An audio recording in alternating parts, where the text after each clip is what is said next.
ونصلي على رسوله الكريم اما بعد اعوذ باللہ من الشیطان الرجیم بسم اللہ الرحمن الرحیم عقاب روح جب نظر آتی ہے بیداروں میں عقاب روح جب نظر آتی ہے بیداروں میں تو نوجوانوں کو اپنی منزل نظر آتی ہے آسمانوں میں۔ آپ لوگ بخوبی جانتے ہیں کہ حلقہ اندروال میں پورے جموں کشمیر میں اسمبلی الیکشن ہونے جا رہے ہیں۔ حلقہ اندروال سے 9 پہلوان جو ہیں میدان میں اترے ہیں، جن میں ہمارے ایک جی ایم سروڑی صاحب بھی ہیں، اور یہ ہم لوگوں کے لیے خوش قسمتی ہے کہ ہمارے غلام محمد سروڑی صاحب جو ہے ایک بار پھر میدان میں آئے ہم لوگوں کے لیے۔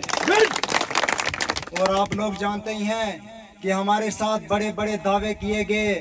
2014 سے لے کر آج تک بھاجپا سرکار چل رہی ہے۔ آپ لوگوں کو بخوبی پتہ ہے ہمیں کہاں دن رات مطلب دن میں ہمیں چاند اور ستارے دکھانے لگے بھاجپا پارٹی والے، ہمیں بولنے لگے کہ آپ کو روزگار دیں گے،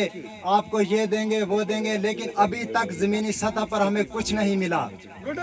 آپ لوگ جانتے ہیں کہ بھاجپا سرکار آنے کے بعد ہماری سب سے پہلے جو ہے ہماری راشن چھینی گئی۔ جب ان لوگوں کی سرکار تھی، جب ان کی سرکاریں چل رہی تھی تو کوئی نہیں پوچھتا تھا راشن کو، لیکن آج سکیل لگا دی گئی ہے۔ آج غریب کو 1000 روپے میں 1500 میں گتھیاں لینی پڑتی ہیں۔ کس کی وجہ سے؟ بھاجپا سرکار کی وجہ سے۔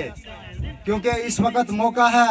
میں جہاں بھی دیکھتا ہوں بڑے نوجوانوں کو دیکھتا ہوں، بڑے جوش و خروش سے نوجوان جو ہیں سامنے آ رہے ہیں، اور اس وقت نوجوانوں کو سامنے آنے کی ضرورت ہے۔ اگر اس وقت بھی ہم دھوکہ کھا گئے تو یاد رکھیے ہمارے 5 سال جو ہیں ظلم کی چکی میں پس جائیں گے، ظلم کے اندر چلے جائیں گے، اور ہمیں یہ وقت ہاتھ نہیں آئے گا۔ اس لیے آج وقت ہے،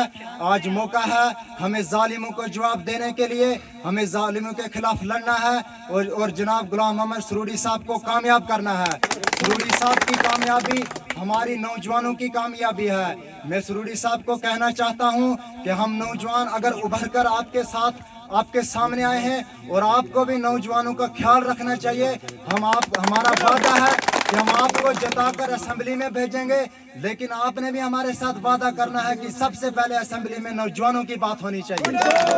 کیونکہ نوجوانوں کو ظلم کی چکی کے اندر پیس کر رکھا گیا ہے، نوجوانوں کو بہت برے طریقے سے ستایا گیا ہے۔ اگر کوئی بھی نوجوان سامنے آتا ہے، بولنے کی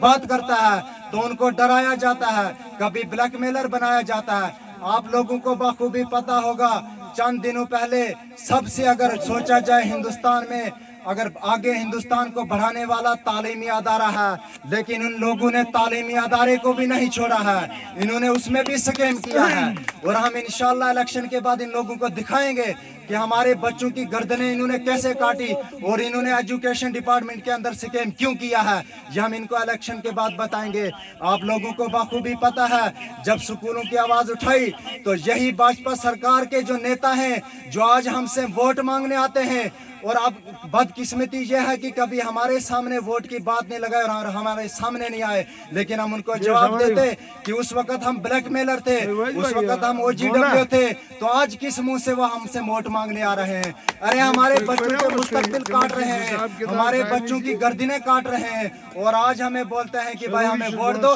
ہمیں جتاؤ۔ آپ خود اندازہ لگائیے کہ ایک انسان بنا ووٹ کے، بنا پاور کے اگر اتنا کچھ کر سکتا ہے، ماؤں بہنوں کی گالیاں دے سکتا ہے، گنڈا